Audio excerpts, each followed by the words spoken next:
Hi friends, welcome to our channel. ఈరోజు మన ఛానల్లో గ్యాస్తో పని లేకుండా ఈ సాంబార్కి చాలా ఈజీగా సింపుల్గా ఎలాంటి క్రీమ్ లేకుండా ఈజీగా మనం ఈ సబ్జా గింజలతో ఇలా ఐస్ క్రీమ్ని ప్రిపేర్ చేసుకున్నట్లయితే చాలా బాగుంటుంది ఫ్రెండ్స్. చాలా సింపుల్గా కూడా మనం వీటిని ప్రిపేర్ చేసుకోవచ్చు, చాలా ఇష్టంగా తినేయచ్చు. సో ఎలా చేయాలో చూసేద్దాం రండి. దీనికోసం ఒక బౌల్ తీసుకొని దీంట్లో నేనైతే 1 టీ స్పూన్ వరకు సబ్జా గింజల్ని తీసుకుంటున్నాను. దీంట్లో కొన్ని వాటర్ అనేది యాడ్ చేసేసుకొని పక్కన పెట్టేసుకోవాలి.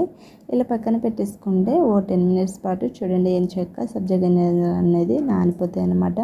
సో సబ్జా గింజలు ఇలా నానిపోయినాక పక్కన పెట్టేసుకొని మరొక బౌల్ తీసుకొని దీంట్లో 2-3 టేబుల్ స్పూన్ వరకు షుగర్ని తీసుకోవాలి. ఇలా షుగర్ని తీసుకున్నాక వేడి చేసి చల్లార్చిన పాలని తీసుకోవాలి. దీంట్లో అయితే మనకి ఎన్ని ఐస్ కావాలో అన్ని పాలని యూస్ చేసుకోవచ్చు అన్నమాట. నేనైతే 2-3 ఐస్ క్రీమ్ వరకే ప్రిపేర్ చేస్తున్నాను ఫ్రెండ్స్. దీంట్లో 2-3 టేబుల్ స్పూన్ల వరకు సబ్జా గింజల్ని యాడ్ చేస్తున్నాను. ఇలా యాడ్ చేసిన సబ్జా గింజల్ని అంతా ఒకసారి కలుపుకొని తీసుకోవాలి.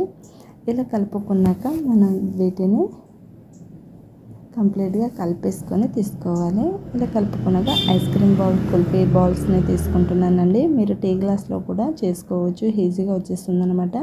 మన పిల్లలు ఏడుస్తున్నప్పుడు మనం తొందరగా ఐస్ క్రీమ్ని ప్రిపేర్ చేయాలంటే చాలా ఈజీ ప్రాసెస్లో ఎలాంటి క్రీమ్ లేకుండా చాలా సింపుల్గా ఇంట్లోనే ఇలా ప్రిపేర్ చేసి ఇవ్వండి. చాలా ఇష్టంగా తినేస్తారనమాట. హెల్తీగా కూడా ఉంటుందండి పిల్లలకి ఇలా చేసి పెట్టినట్లయితే.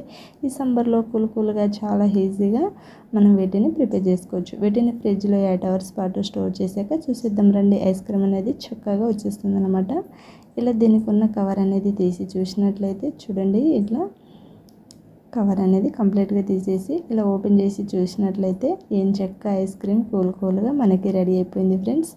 వీటిని ఒక బౌల్లో వేసి మన పిల్లలకి సర్వ్ చేసుకొని ఇచ్చినట్లయితే ఇష్టంగా తినేస్తారు. అండ్ హెల్తీగా ఎలాంటి కలర్ఫుల్ అనేది వాడకుండా చాలా సింపుల్ వేలో ఈజీగా చేసుకోవచ్చు అనమాట. ఈ వీడియో కనుక మీకు నచ్చినట్లయితే ఇంట్లో ఒకసారి తప్పకుండా ట్రై చేయండి ఫ్రెండ్స్. ట్రై చేస్తే మీకు ఎలా కుదిరింది అనేది కామెంట్ సెక్షన్లో కామెంట్ చేయడం మాత్రం మర్చిపోకండి. వీడియోలో ఎలాంటి డౌట్స్ ఉన్నా కామెంట్ చేయండి ఫ్రెండ్స్. వీడియో నచ్చితే లైక్ చేయండి, షేర్ చేయండి. Thank you for watching.